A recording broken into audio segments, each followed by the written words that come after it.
আজকে election commission দ্বারা নির্বাচনের নির্ঘণ্ট জারি করা হয়েছে।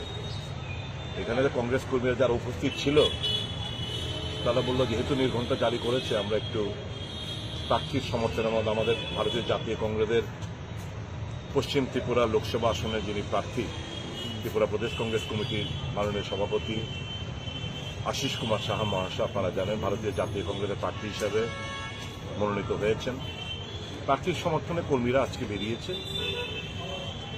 প্রচারের জন্য, ভোট চাইতে, এবং আমরা খুব আত্মবিশ্বাসী পশ্চিম ত্রিপুরা লোকসভার মানুষ এবং পূর্ব ত্রিপুরা লোকসভা যারা গণদেবতারা আছেন ইন্ডিয়া জোটের প্রার্থীদেরকে বিপুল ভোটে ওনার জয়ী করাবেন।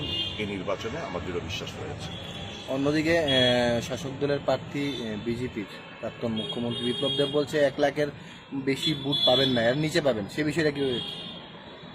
স্বৈরাচারী মানসিকতা, গণতন্ত্র যারা বিশ্বাসী, যারা অর্থ এবং বাহুবলে মাসেল পাওয়ারে বিশ্বাস করে, তাদের থেকে এর বেশি ভালো উক্তি আশা করাটা আমরা আশা করি না।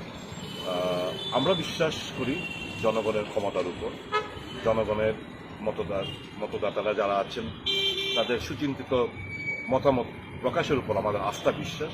আমরা জনগণের কাছে লিখতে চাইছি সারা ভারতবর্ষের যে দুর্নীতিগ্রস্ত সরকার প্রতিষ্ঠিত হয়েছে, ইলেকটোরাল বন্ড নিয়ে যে না খাউঙ্গা না কিসি কো খানে দুঙ্গা যার ডায়লগ আজকে সবচেয়ে বড় ডাকাত, এক্সটর্শন অফ মানি দেখা যাচ্ছে উনিই করেছেন।